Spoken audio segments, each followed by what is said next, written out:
Hello বন্ধুরা, আসসালামু আলাইকুম। তো আজকে আপনাদেরকে দেখাবো ভোলা জেলার যে বর্তমান অবস্থা। কারণ ভোলা জেলার যে অবস্থা এটা তো আপনারা নিউজে বিভিন্ন সামাজিক মাধ্যমে দেখতেই পারছেন। তো এখন আজকে দেখাবো, যেহেতু আমি ভোলা জেলা থাকি, তো ভোলা জেলার যেই অবস্থা সে অবস্থান আপনাদের মাঝে তুলে ধরবো। অনেক পুষ্কুনি, পুকুর, এমনকি ঘরবাড়ি ক্ষয়ক্ষতি হয়েছে। এই ভিডিওতে আপনাদেরকে সম্পূর্ণ সব কিছু দেখানো হবে। তো দেখুন, আমি ভিডিওর ক্লিপ মাঝখানে দিয়ে দিয়েছি, কেননা বন্যার পর যে মুহূর্ত, ওই মুহূর্তে ক্ষয়ক্ষতি হওয়া বাড়িগুলো আপনাদেরকে দেখাচ্ছি। যে দেখতে পাচ্ছেন ভিডিওতে অনেক ক্ষয়ক্ষতি হয়েছে, এলাকা পুরা স্তম্ভ হয়ে গেছে। কারণ এই ধরনের ভয়াবহ দুর্যোগ আর কারো হয়নি। আর ওনারা তো বাড়িঘর রেখে পালাইছে, কেননা অবস্থা খুবই খারাপ। টিনের চাল মাল সব কিছু নিয়ে গেছে। গ্রাম অঞ্চলে বেশিরভাগ টিনেরই ঘর হয়। তো ভিডিওটা অনেক রিস্ক নিয়ে করছি, যেহেতু ঝড় তুফানের ভিতরে বাসা থেকে বের হওয়া যায় না। তারপরও বের হয়েছি আপনাদেরকে দেখানোর জন্য। তা আপনারা তো ভিডিওতে দেখতেই পারতেছেন যে ক্ষয়ক্ষতির হার কীরকম।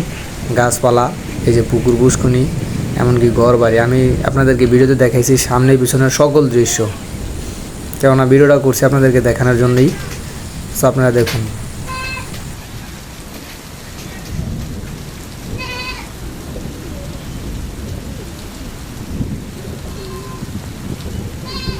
তা আপনারা দেখতেই পারতেছেন যে আকাশের যে ভয়াবহ অবস্থা। তা আমি বাসার ছাদে গিয়ে যেভাবেই হোক কষ্ট করে ভিডিওটা করছি, কেননা উপরে অনেক গাছপালা ছিল, তো ভয়ে ভিডিও করা যায় না। তারপরে ভিডিও করছি আপনাদের জন্য, আপনাদেরকে দেখানোর জন্য।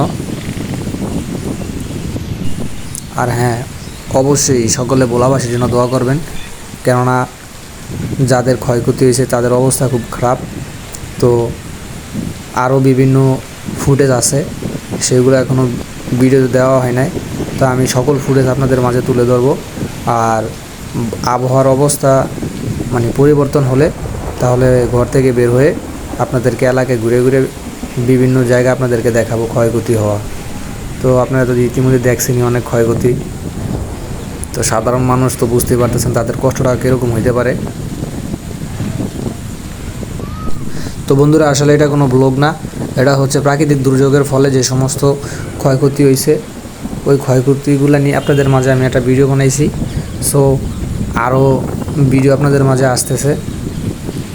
তো আর এর আগের ভিডিওতে তো আপনাদের দেখানো হয়েছে কীভাবে ধান চাষ করছে যারা, তাদের ক্ষয়ক্ষতিটার কীরকম হার হয়েছে। তো আপনারা দেখতেই পারতেছেন যে মিশিংয়ের সাহায্যে ধানগুলোকে তোলা যেতেছে না। তো আপনাদের মাঝে আমি পরের ভিডিও নিয়ে আসবো, কেননা আবহাওয়ার অবস্থা খুবই খারাপ, আপনারা তো দেখতেই পারতেছেন। তো সকলে বাসায় থাকতে হবে দুর্যোগ মোকাবিলার জন্য। তো সকলে পরের ভিডিওর জন্য আমার চ্যানেলটি সাবস্ক্রাইব করে রাখুন। ধন্যবাদ।